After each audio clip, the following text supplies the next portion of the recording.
Jai Jinendra, Namaste. Hello, my beautiful soul. Hope you all are doing wonderful. Today we are here with a new podcast, When Law Crosses Borders. We have Mitsu with us. Hi, Mitsu. How are you? Hi, I'm good. How are you, Mita? I'm doing good. Thank you for joining us. I'm sure my audience is going to love this podcast.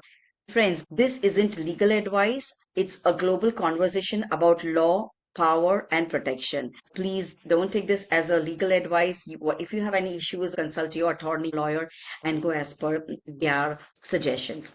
I'm going to be talking a little bit about Mitsu. She's an accomplished lawyer with an impressive educational background, holding a BA in English Literature, an LLB, and LLM from the University of California, Davis, with a specialization in immigration law and criminal law and policy. Before completing her LLM, she practiced law in India, where she developed expertise in international family law and cross-border jurisdiction. She also holds a certificate in sports psychology. Beyond her legal career, Mitsu is known for her philanthropic work and her remarkable solo bike ride across India, for which she was nominated for the Padma Shri, one of India's highest civilian honors. She has received several notable awards,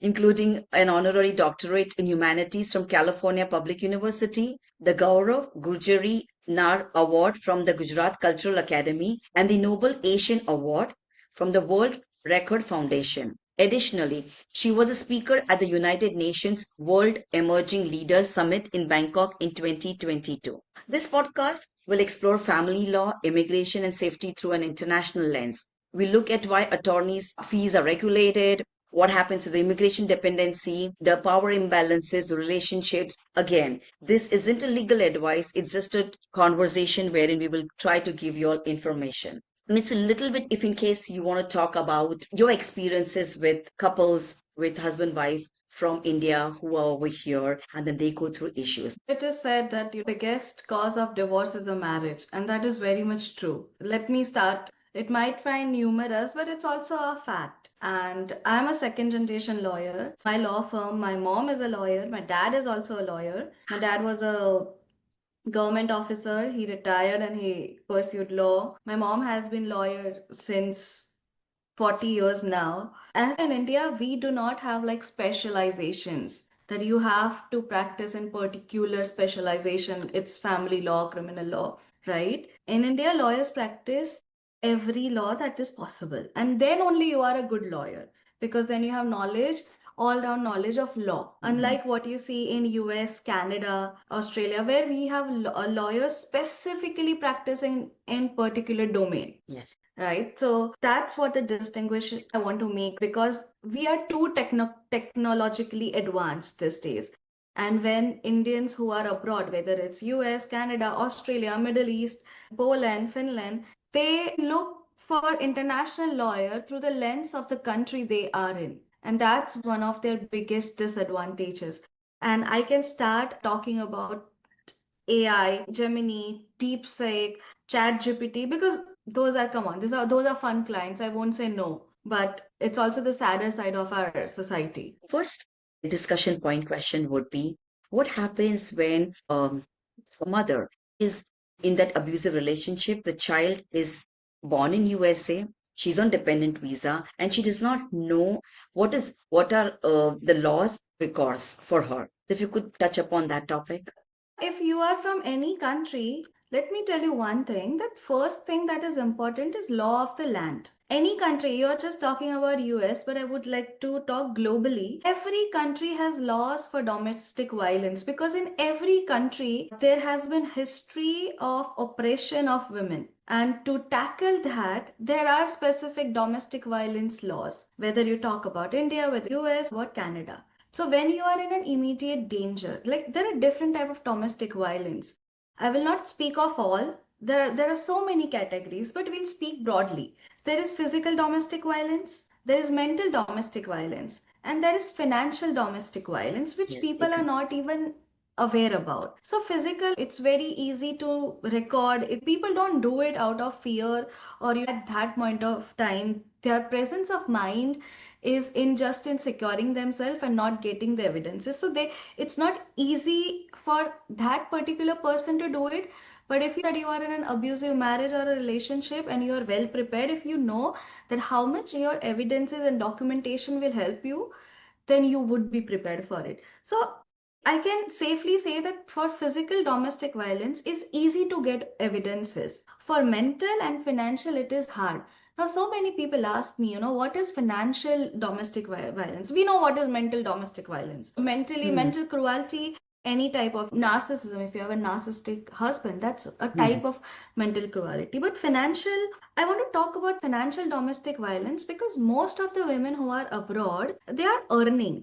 And the sad part is that even though they are earning, they technically call themselves independent, but they are not independent. They don't have even their own bank account. They only Yes. have their joint accounts. Their salary goes in the joint account, and even in that joint account, their husbands decide how to use, what to use, where to use.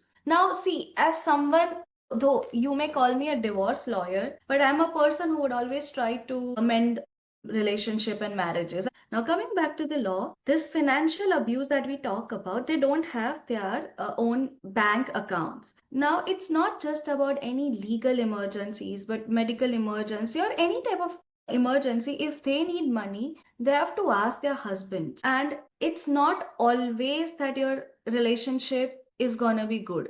We hope that it is good. But sometimes things changes, situation changes, time changes, and they don't have a freedom to use their money, and that is financial control. We get a lot of clients who reach out to us and they all want pro bono consultations, they all Yes. want pro bono services because they don't have money. And we ask them, what did you do? We worked in an Amazon. Oh, we worked in Netflix. But my husband has my account and I can't use it, or he will know. Even that inability to use because someone might know is a form of financial abuse. Right. And women need to understand one thing. It's not just about you as a married woman. You as an adult woman, even if you are living with your parents, you should have your own account. If you are earning, save some money for yourself and keep them for your safety. And the same thing should be continued in marriage. So I'm not just telling that any woman who is married should have some secret accounts. And that Yes. also It's is separate. applicable to your daughter who is minor and who would be major, and a son, your kids, everyone. And even on that note, even husbands should have their own account from which they can spend by themselves and they don't need approval from their wives. Yes. Sometimes we talk about you should have your account, my account, and our account. So there could be our account wherein we both are pitching in and we spend the family expenses. Then you have your account, I have my account. So like my, your, and our account. In terms of recourse, if somebody is on a dependent visa, like H4, she's working and she is in an abusive marriage. She might have financial independence. She's working because of that H4. If in case she's separating, she is taking divorce, then what happens to her status, her immigration status? And if she has a child, she's worried if she's sent back because once she divorces, she does not have any status. Does she have to go back or is there any recourse for her? You are actually asking me a legal question, Sorry. more like a legal question and not a global Okay. discussion, but I'll still tell you the answer because this is very much basic, right? If you Hmm. are dependent on H1B, if H1B is deceased or if you get divorced, you Hmm. are out of status immediately. You get Ah, 60 days to you convert your visa to F1, what? B1, Yeah, B2, different.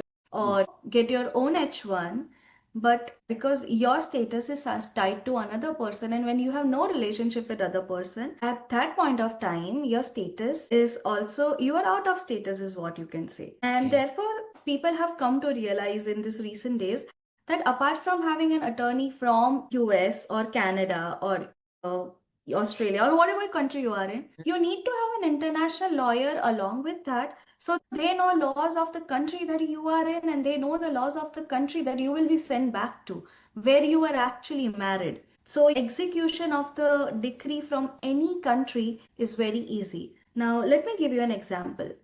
H4 again, Hmm. let's talk about it. Both are married in India. Now, Hmm. one of the common misconception is that if you are in US, you can simply divorce here. It's not true. There Oh. have been times where either of the spouses have challenged those decrees back in India because their marriage was solemnized in India, and Indian courts have agreed that those particular divorce decrees that you obtain from US or Canada courts are not in accordance of Indian laws, especially for divorces. So in that case, you have to file a whole new petition in India and you have to fight it. And we have also seen cases, some of my clients, where we have been able to file criminal case for bigamy because the person who got divorced in US thought that, hey, I'm divorced, so I can get Mhm. married again, and they got married again. Mhm. And as per Indian law, they were not divorced, right? So, yeah, this is something News. people It's a don't new thing. know.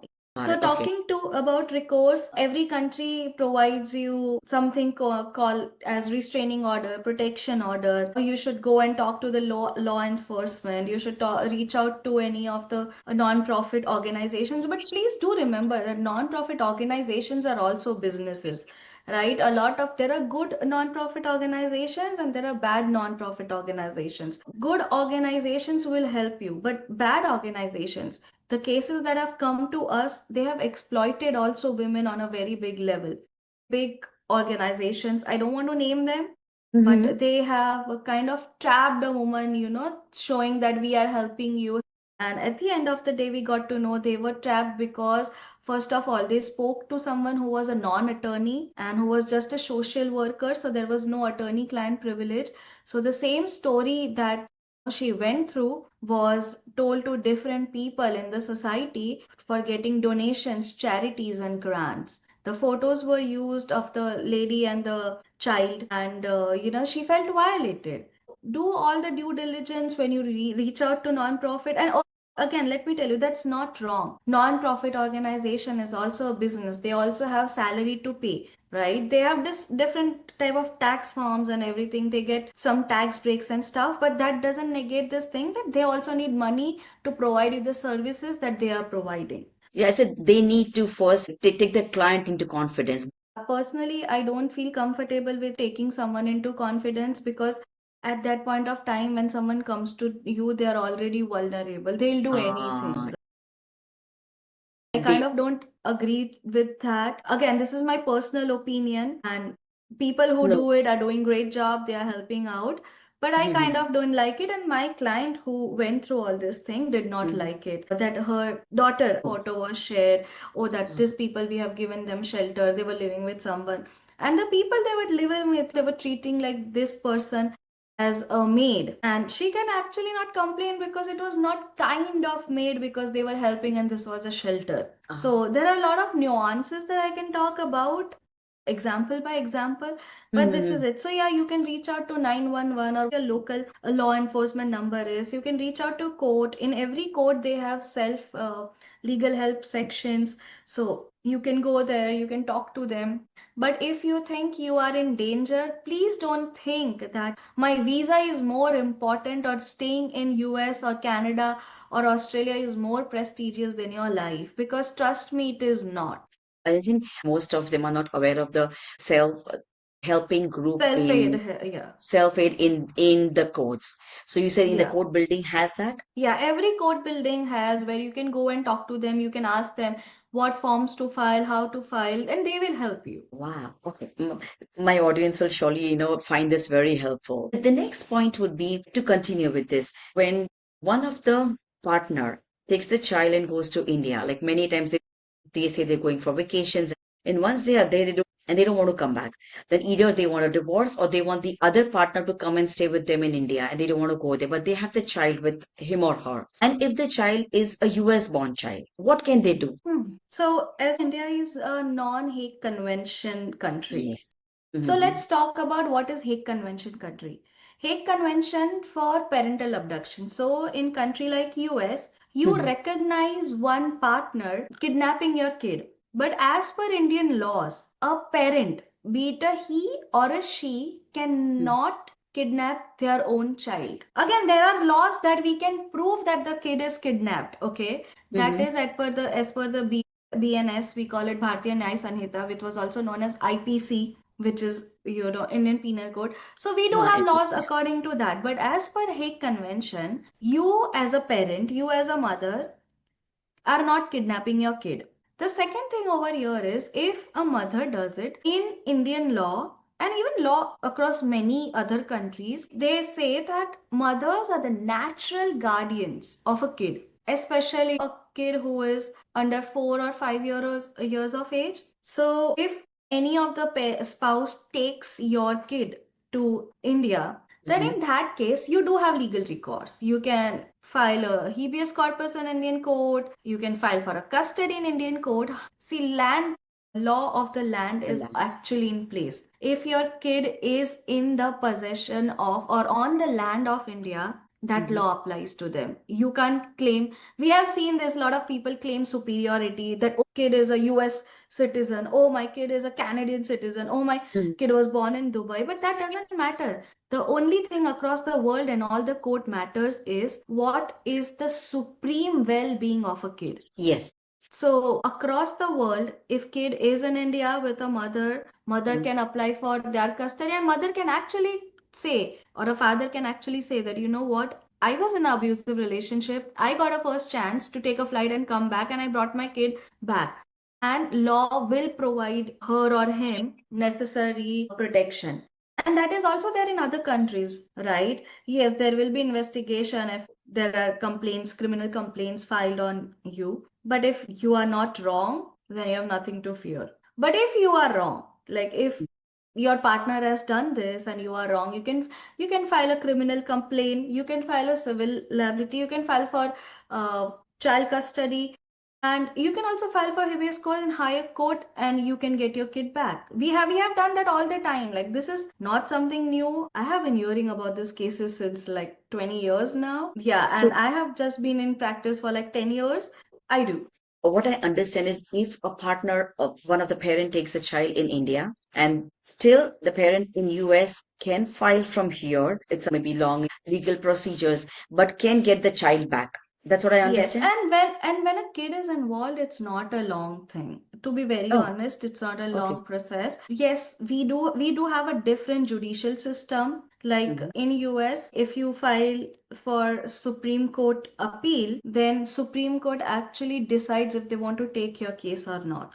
But that's not the same in India. You can file your appeal in High Court, in Supreme Court, and if there is an error, they will dismiss your case, but you will at least get a chance to prove that there is no error. So all our cases go in the higher courts and therefore we have a big load and everything. So yeah, you are right on that. And another thing, that's also where international lawyer comes in, who knows that oh, US is a Hague Convention country, so this is parental abduction. India is not a Hague Convention country. This is not a parental abduction. So how to balance it? And I say it, all the lawyers are great. US lawyers have limited knowledge of their own law. Indian lawyers have limited knowledge of their own law. And Yes. therefore international lawyers come in the place.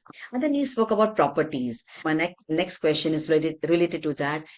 In two things, in terms of when they're going through divorce here in India, but one of the partner has or both of them has got properties back in.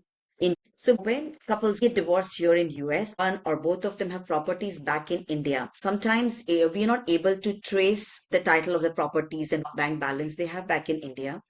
I get your question. Mhm. So let's first talk about basics. If your property is on another land, only that country has jurisdiction over it. So even if you are getting divorced Mhm. here, courts over here cannot rule something that can be enforced in India and vice versa. But you buy your property from the money that you earned in US, right? So when your discoveries and disclosures are done, that is to Mhm. be accounted. However, the capital income on that, the profit that you make over the years, that could be then debated. So again, you need to have an international lawyer who knows this integrity, that okay, you considered the money that I put for buying this property because that was my income. But then what about the profit?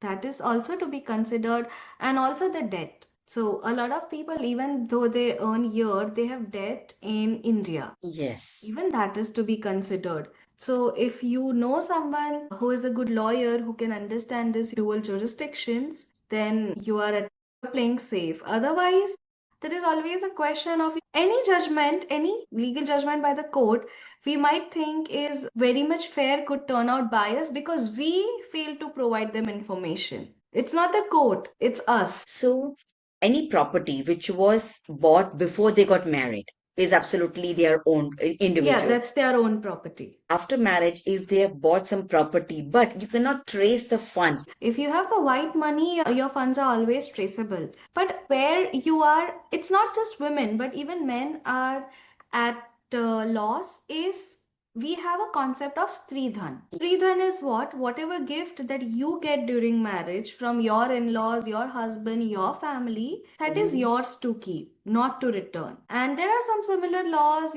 in different countries which says that any gifts that are obtained that are given to you by your friends family that is yours to keep. However, a lot of people don't do the valuation of it. For example, one of my clients, not only they had paid dowry, but there were gifts and the jewelry that were given. When this case was going on at that time, it was around 20 lakh rupees. And that all jewelry was kept with mother-in-law and that was not returned.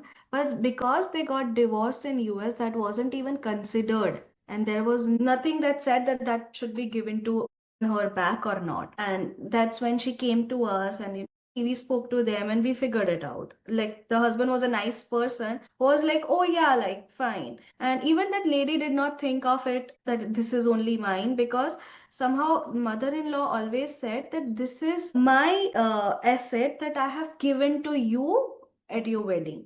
So I am not returning back. So this is one thing.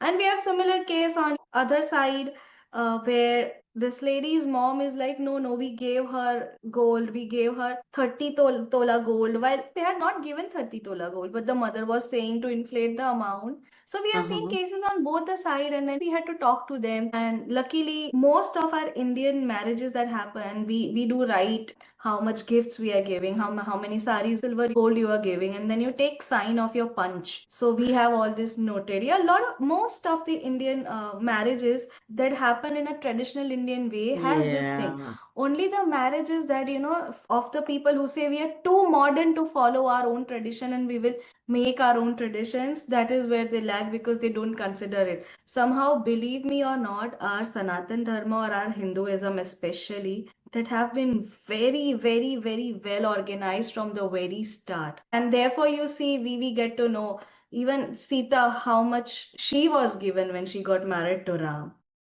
The transaction needs to be recorded for a lot of purposes, like not just in case of divorce. So those things are very well documented. Our personal traditional cultures, they do document it. It makes it easy. So execution, if I talk about assets, assets are not just big properties like house and a yacht, if you have a yacht or a boat Yeah. or car, but it is also the small things from your plate, from your furniture, gifts that you have given, stocks even. And Mhm. people do not realize if you have a good lawyer, yes, if there are lawyers who make mistake, we do make mistake a lot of time, but you need to have someone who knows this. I remember as a child when we would go for marriages, I would see that they write down everything family and friends are giving on the stage. But now I realize why this system was made. As as a child, I would wonder, you want to write who is giving you what. But now talking to you, it makes me think that truly it helps you. Yeah, and also because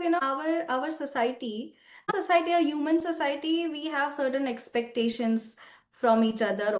And someone as me, like if you are like me, I'm a like super, what do you say? Let's not label it. I don't want to Okay. label it. I know what I want to say, but I don't want to label it. But I'm like, oh, Mithal only give me $10. I'm not spending $11 on her. And I'm not even Okay. spending $9 on her. I want to spend $10 only. So it's Only. always good to have those documentation, even if we are not getting divorced. What I understand is if in case something which is bought after the marriage, and then of course it is traceable, then that can be put in the court. You However, qualify. US or Canada laws will treat your Stridhan as a marital property, right? So even for example, if two people are married and the girl herself has bought something which is of 6 lakhs, for example, and the guy has also given her for something for 4 lakhs, so total is 10 lakhs, so that 10 lakhs get divided between two. So he is at an advantage for 1 lakh and she is an disadvantage of 1 lakh. However, as per the Indian Hindu marriage system, that Sridhan is totally hers. Yes, Yeah. yes, Mangalsutra.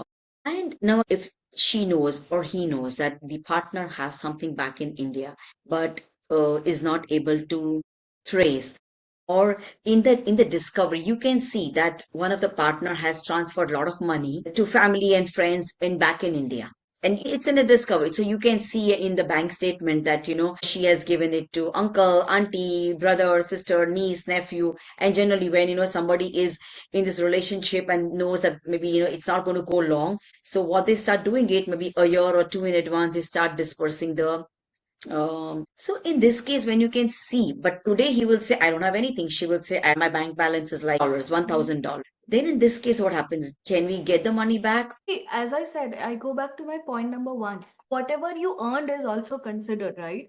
Not Mhm. only what you sent. And again, if something is in this country, then the court can order in this country. But if something is not in this country, that cannot be ordered in this country. Therefore, you need to have someone, an international lawyer, whenever there needs to be some terms that can be also helpful to you in other country. And if you don't have those terms, then someone who knows how things are done in either of the country should be able to do in the other country. I know this sounds very confusing when Yeah. but practically when you see, so Mhm. anyone who has knowledge of both the countries laws will be Is able it? to enforce it, and if not enforce the decree, then at least file a new petition based on the old to get what is yours. Okay, so two questions over here. Now the funds have been transferred to India. So the court cannot enforce anything. So 50,000, $100,000 have gone to India. Here the divorce is finalized, but those 100,000 have not been taken into account because we don't see it. But then, If they were earned in a in a professional way, in a white, mhm, if they are white yes, money, then they are still considered because that is the income that you made, right? That is still counted. If your employer gives you $10, then mhm, that $10 is considered. Then after getting that money, you give $6 to your mom and $4 to your dad. That mhm. is altogether a different thing. So it's not that whatever is there in the bank kind of gets divided between like 50-50. That's But the whole point of discovery and disclosures, where they take days and years, your tax is considered, your IRA, 401k, yes, everything. take for example, it because of some reason it is showing, but here it is not taken into account. They've not put it in the quote, but then one of the partner realizes, oh, this is like I should have got this. Then and but it has gone to India, like to all the family members. Then in this case, can they then file in India that this is my money which has gone to India? That depends on what they agreed on when they finally got their divorce decree. If there is Got any it. ambiguity, then yes. If there is no ambiguity, a lot of people they are like, oh, we don't want lawyers. We can figure it by ourselves. And then Ours- I don't know, you and me are in the same group where they always tell, oh, hiring a Oh, lawyer is a worthless thing because lawyers will I only take your money.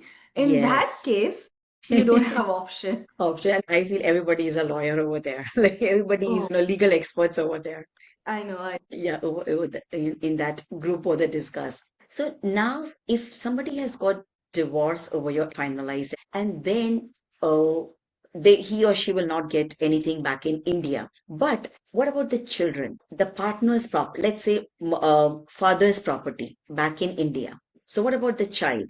So, Child has rights on their parents' property mhm, because they are their kids, right? Even legitimate and even illegitimate children have equal rights, to be very honest. So, divorce is between a married couple. There is no divorce between a father and a son or a father and a daughter. That is something that will never get changed. So, even if there is a US born child whose mhm. parents have property back in India, they have equal rights which others like other kids would have on their parents'. They even through hereditary inheritance, the same laws are applicable. Okay. And one step ahead, if I can go, for some reason, maybe, God forbid, the father is no more. And then the property is with uncle, with parents, grandparents, or auntie and everything. It doesn't go to uncle, grandparents, and auntie unless it is registered in their name, right? So if it is Got registered in it. their name, if you and me are sisters and we decide, hey, what? Let's just buy a property. I'm paying half, you are paying half. Then Mhm. both of our kids would get half of the property. Yeah, Got no. it. But there are chances when you are not aware about that property, so some people take it over. But Yes. that is something that comes on your personal ability to know. So we always tell people when you make a will, when you make a trust, you should always mention everything. It is gonna be with you. And I know a lot of couples who have their individual wills and trusts, which their partners don't even know. Right? There are some who have joint will, joint trust. Some of those they don't have it. And at present, I have like four wills which are in that specific way. Okay. And before we end, one question. If over here the divorce is finalized, even the court has given how things are going to be distributed, etc. But one of the partner is not following the complete court rules. Contempt of court, then again the partner who is at injustice has to go to the court and ask for the enforcement. As simple as that. Some laws are very simple, some laws are very complicated. All these things, someone is not obeying the court order. When court order is there, there is contempt. It's not just about family law, it's about all the laws. Yeah. And then one So question which, sorry, go ahead. One question which you must also be coming across and everybody talks about is the legal fees. Every country has different fees. In India, also the legal fees are not less, but here, normal people not would say the legal fees are sometimes exorbitant. It's very difficult for most probably wives, mothers to pay the legal fees. They have to take sometime loan. this is where people need to understand there is not one lawyer in the town, right? There are Mhm. so many lawyers in town. There are people who do pro bono services, there are people who offer legal aids. You should be finding a lawyer which is in your price range. And I might come as a crude person when I say this, but this is a legal reality. Because when we work on a case, right, we read through the papers, we put our hours and hours. If you are working for something, you expect it to be paid. The same way we do it when we are putting our hours, we do it. Mhm. And just because our profession means, going and talking to other lawyers, that is negotiation. Talking Uh-huh. on behalf of you to judge, putting the evidences, that doesn't mean that we are not doing. We are doing a lot of things. There are lawyers in all the price range. Price is actually also regulated by the bar associations of the country. If you are charging in as you said, exorbitant amount, that's not there. It comes with kind of experience, specializations that you do. So there's a lot of people, they want to go to the best lawyers in the town who have a lot of cases and then pay nothing. That we have Hmm. also seen those type of cases. Okay. So you can always reach out to multiple lawyers. There will be Mhm. always someone who you would find is in your price range and who will also understand with you. And it's totally okay to hire a lawyer which is in your price range. You spoke about cap. There is I didn't as say per cap. I said there are sorry rules around it. rules. Okay, I've never heard about rules regarding the fees. So is it like they cannot charge beyond that? It's just that we just have to be transparent to you that this is our Okay, fees. You can got it. accept it or not. We cannot just decide to charge you. One day we woke up and what, Mittal? I was charging you $1,000 till today. Tomorrow I'll charge you 1,500. I can't just do that. So therefore we have retainers where we mention everything, we sign it, and then we move forward. Thank you. My audience is going to get a lot of information from different To tell perspectives. you, Yeah. I wanted to also add about one thing. To talk about, people always ask that pro bono lawyers for Yes. family issues. Consider you have worked 1,000 hours on a case for no fees, and you are not happy with that judgment, and you sue your lawyer. You sue your attorney for $1 million, Mhm. even when though that person has not charged you a single penny. A How would penny. you feel about it? Oh my goodness, I would feel like cheated. Of course. Exactly, and that is the reason why there are very less pro bono lawyers who do it. Most pro bono lawyers are those who are retired and who want to do it for the society. But again, every lawyer has to, feed their kids, They have to have bills. food on the table. Yeah, Yes. exactly. So they are Yeah. going to do that. And then there is another thing. We, as family lawyers and criminal lawyers, we Hmm. cannot take contingent basis fees. Like a lot of people come and tell us, after Yes. I get from my husband, I will pay you. After I don't have to pay my wife, I will pay you. But you need to understand there are laws that says we cannot take contingent based fees because I'm trying to put it nicely, being polite. And the reason is that this is in your favor. If it is based on more money, Hmm. I would try to never get you justice. Oh, you know what, Mittal, I'm gonna get your spouse to give me 10 million only. Then at least I can get 30%. But Okay. you, and even if they are giving a generous offer of 300,000 or 3 million or 5 million, I'll say no and I'll be very stubborn. So who is at loss? Yeah, in the end, the client is at lost. Client is at the loss and people don't understand that. So this is where when people ask us, can you not charge us now and take it from our husbands? There are laws which says that if your spouse is earning and if you are not earning, we can ask them for the cost, for the legal cost from them. That also court has to approve, or they also have to approve if we are negotiating. So there are a couple of you have a lot of rights in your hand, both men and women. You just need to actually have a good lawyer, and please, that lawyer is not ChatGPT. So, my friends, audience, don't use ChatGPT to get your answers. Pro bono is completely free, or does the court, the government gives the attorney or the lawyer some cost on that pro bono, or it's completely free? Pro bono is free services where you might have to pay a certain number of fees that you have to pay in the court and stuff. It's even free service for the lawyer who is giving it to the society. Then there are public defenders and those who are paid by the government. And even if you cannot afford a lawyer, you can tell the court, the judge, I cannot afford a lawyer. A judge can appoint you a lawyer. Now, not necessarily that will be a good lawyer or a bad lawyer. I'm not saying there are bad lawyers, but comparatively what you want, they might be not as good as that. But a lawyer cannot say no to a judge. They would be bound to take your case, but that is in a very rare instance where they see that you are in not able to get a lawyer for Right. yourself. So if in case you are not earning, or maybe whatever your condition is, you can appeal to the court saying that I don't have a lawyer, and then up to the judge. But there is also a catch over there. US, because you are in US, I'll talk about it. US Yes. actually lets you represent yourself. You don't always need a lawyer. Yeah, I think so. It's So this is pro a se. US law, right? Okay. Pro Mm-hmm. se. Mm-hmm. So a lot of people do it themselves, and if especially you are a little bit educated, they Mm-hmm. would expect you that you can file it yourself also, because they do have the self aid and self help section. All you need Mm-hmm. to do is study, and I love people when they do this pro se, because then they realize how much they need Effort. lawyers. Yeah, effort it goes in that. Before we end, if you want to, again, not giving names, but any one or two cases in your life which has been, and you're in US, which has been very different, and it was really challenging and you all got through it. If in case you want to share with us, I'm putting you in a Almost spot. all, no, no, no. Almost all cases are challenging because they are all unique in its place. Sometimes we think, इसके husband ने इसको थप्पड़ मारा and her husband hit her, so the cases are same. But it's Mhm. not. Only the thappad is same, that action is same, but the Mhm. cases are not same, right? So all our cases are always challenging.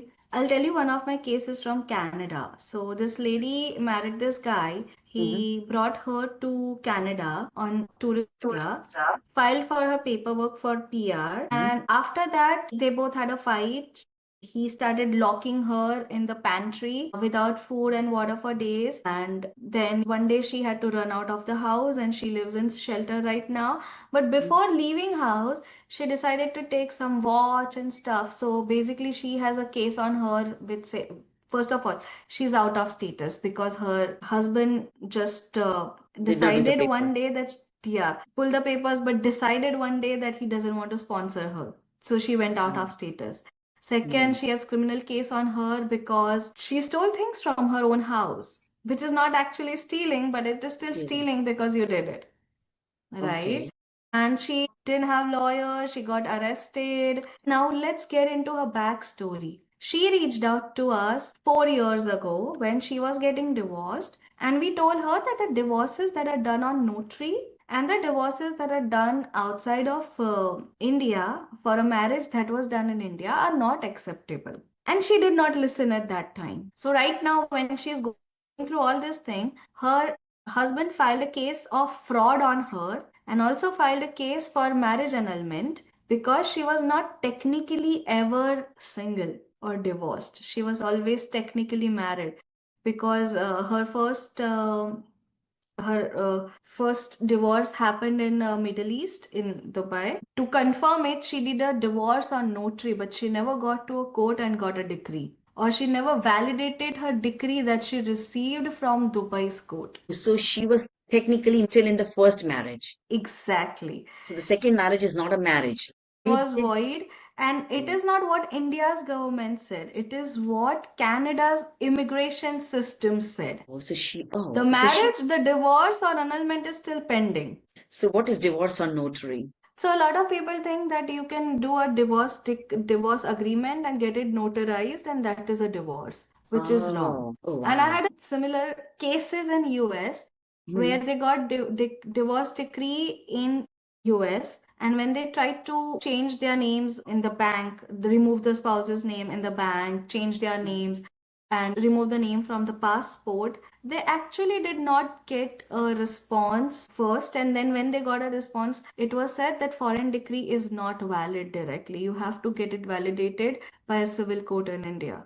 So after you are divorced in US, I'm talking about US, it could be other countries also. So when you're Yeah. once your divorce is finalized, everything, you should get your divorce decree certified in India. Then, There's one thing, if divorce is mutual, you can get hmm, it recognized very easily. If your divorce is not mutual, then too, but there are certain terms that needs to be there in your divorce decree or your petition that helps you in getting those validation in India. I know a lot of people who are divorced here in US. They reached out to us, had consultation, and again, they are all from the group that we spoke about. They were all at that point of time misguided that you don't need a lawyer, you can just go to the court, get a mutual divorce done. And now that they have done it, some people's spouses have challenged the divorce, so they are in that muck. And some people have tried to, in the property cases, they tried to get the NOC from their spouses to remove the name based on the